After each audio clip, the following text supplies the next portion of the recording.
Hello, YouTube.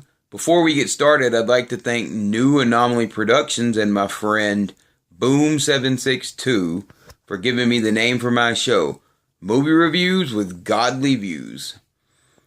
It rolls off the tongue very well. It rhymes. Just playing around there. Yeah, but it does rhyme. And it just lets you know what I'm doing here. My whole purpose here is to give you a review of these movies out there from a Christian standpoint and let you know what's wrong with them from a Christian standpoint and what's good with them from a Christian standpoint. The good values that some of them have that you may not even realize. Like in my Secret of Nim video, the don't steal value there that it's being taught. I liked that. So, with that being said, if you haven't checked out New Anomaly Productions, go check that out. If you like listening to covers of songs, every once in a while, my friend Boom762 puts up a video of him covering a song. He plays bass, and he'll do bass covers of songs. He does reviews of some bass equipment. He's done that in the past. But right now, their big thing going on, him and another friend of his, I'm not sure his name, it skips my mind right now. He does a show called Grizzly Conversations, which is just the two of them sitting around talking about pop culture. Talking about a little bit about sports, about nerd issues, which I love. About movies. They do a movie review on each episode, I believe. And every once in a while, they're going to put up just a Grizzly review, which is just a review. They haven't done that yet. They've only done 2 videos, and I've only watched one, but I liked it a lot. They had a lot to say. It's about an hour long, the first video, but it's well worth it. So go check that out. We'll try to leave a link somewhere in the comments or something. I'm not sure how to do all that. Maybe Boom762 can show me how to do that. But, yeah. So, I'm not normally going to flood my channel with videos like I have. I'm going to try to do one a week. But I've had I had a request by Boom to do The Secret of Nim.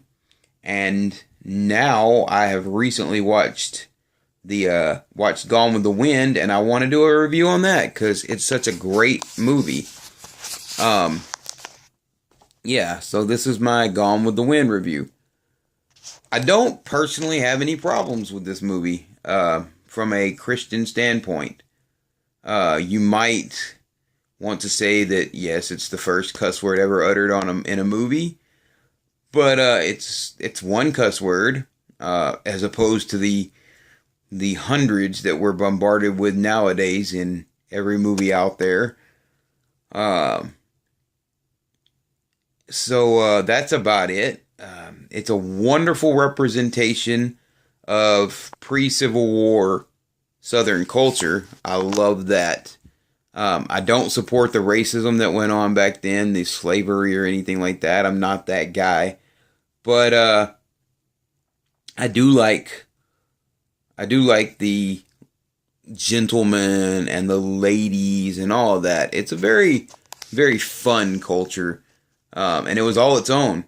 The North was completely different from the Southern culture.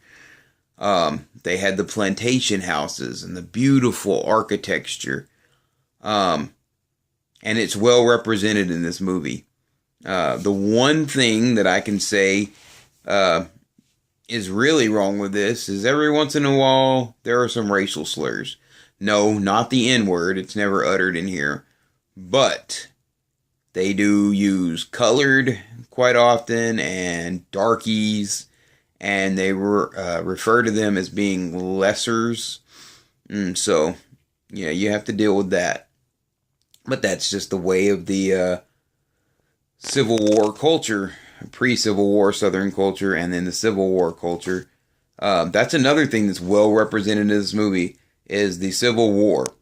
They don't show the fighting per se, the actual battles, but they do show the aftermath very well. They show the people lying in the streets, screaming and moaning and crying out. The men just crying out, screaming and moaning in pain, and they have the wounds that there's really not. The South wasn't prepared to deal with such horrible wounds and aftermath. So there's a lot of soldiers that died not just of being shot and killed, but they'd be shot and they'd get gangrene and have to cut off an arm. And the medical facilities in the war were horrible. So they die of that, or they lose a leg, or just they die of wounds for the most part, and getting diseases in them, dysentery, gangrene, that kind of thing. And it very well shows that without getting gory. Like today's movies would just be blood everywhere, and would be something I wouldn't show to my child probably. But yeah, this movie it shows it from a non-gory aspect. They show the doctor in one scene, and they use shadows, and his arm sticks up, as a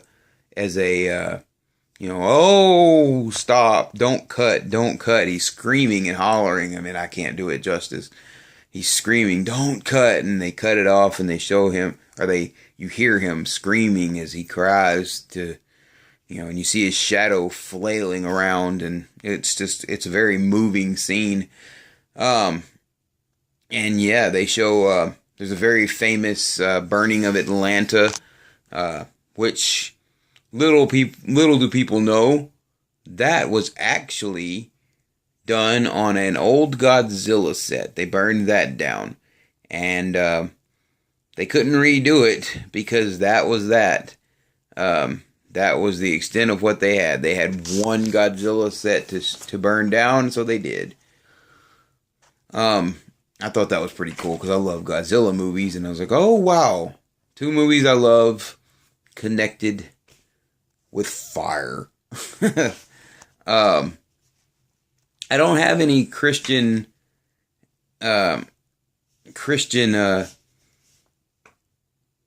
negativity towards this movie. I don't know if you can really blame this movie for launching cuss words into our cinema, being that it was the first one.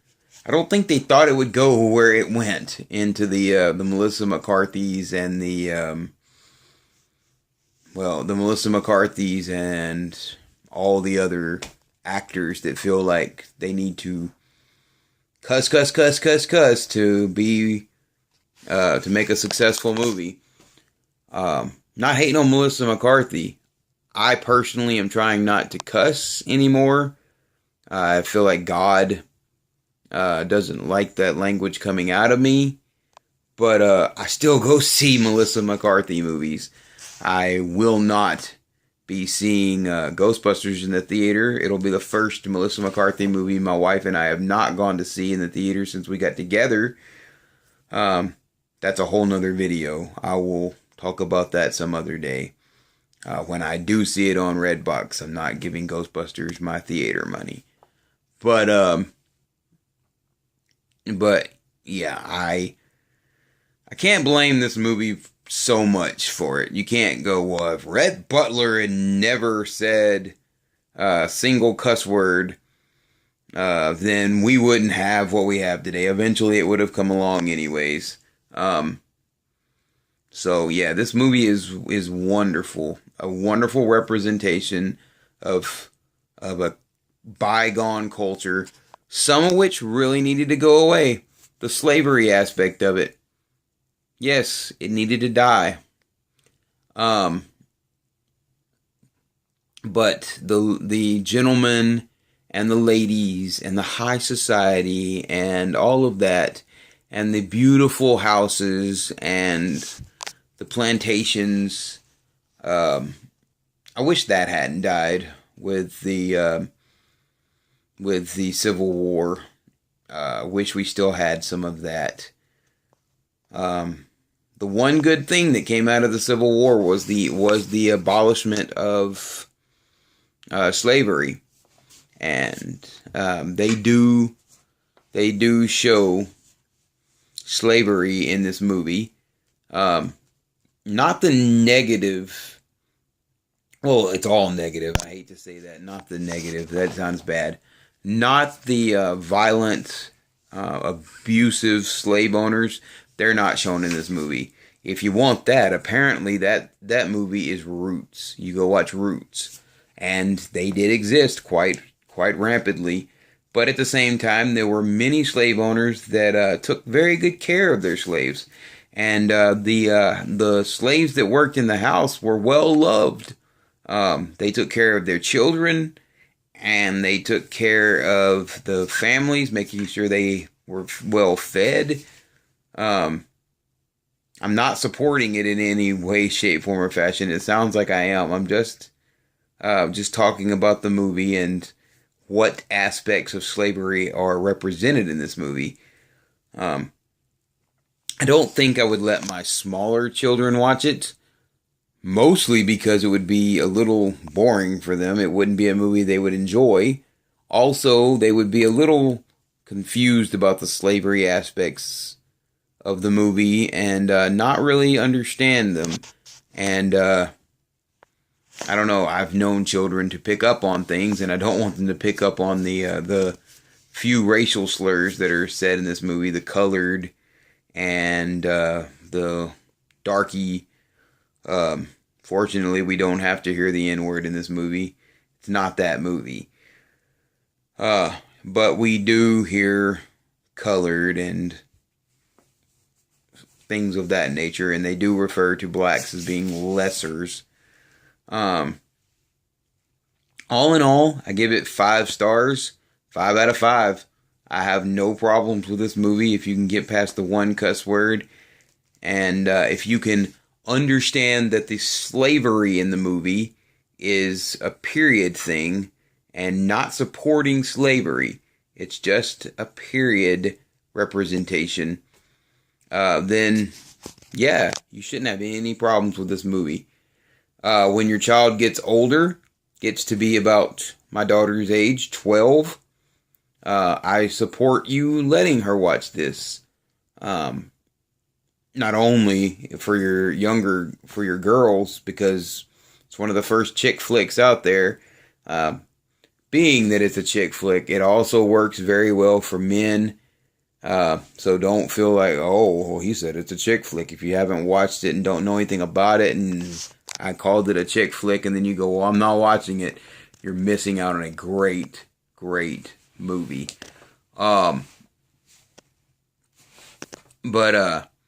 Yes, let your children watch it when they get to be about 12 or so, because it's a great representation of a culture that doesn't exist anymore, for good and bad reasons that it doesn't exist. It's a great representation of one of the most violent wars in history.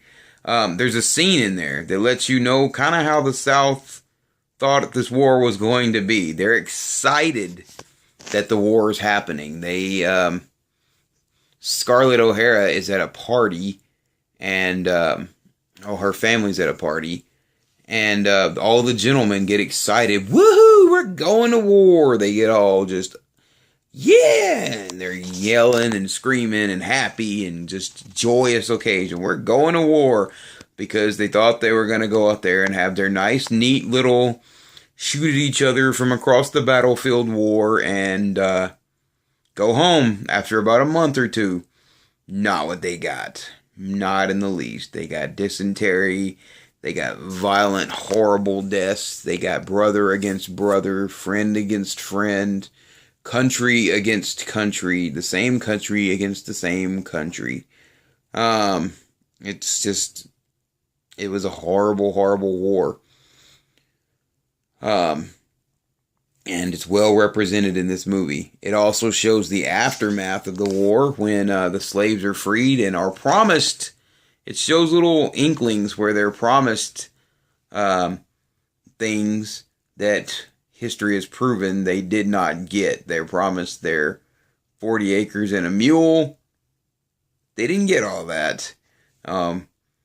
They were just left back into society, and society was angry with them because they were no longer working for them, and we had many a racial person back then, many, and out of it came hate groups like the Ku Klux Klan and whatnot. And that's pretty much what they got. They got thrown into a society that didn't want them, and weren't given anything to protect themselves, anything to help make a living. So, yeah, there's little hints to that here and there. But all in all, I love this movie. I suggest you let your kids watch it when they get old enough. Sit down with them and watch it. It's a wonderful movie. It's long, very long. It's a day killer. It's about 3.5 to 4 hours long. But yeah, when I first watched this movie, I wanted to blame it for the cussing that we have in movies nowadays. But seeing that one word on the screen, hearing it come out of Rhett Butler's mouth, you go, that's nowhere near as offensive as the things that are said nowadays. I feel like it would have eventually come to fruition anyways. It would have happened. So yeah, I'm not mad at them for that one word. I don't have any problems with this movie at all. 5 stars. Suggest you watch it. My next movie review, with all that being done, is going to be 50 First Dates. I made a video reviewing The Secret of Nim, trying to make up this made-up persona of myself, and it didn't work, so I took it down. But on that video, I gave a few options of what movies I would review next. And that one was the one that was chosen by Boom762 once again. He's a very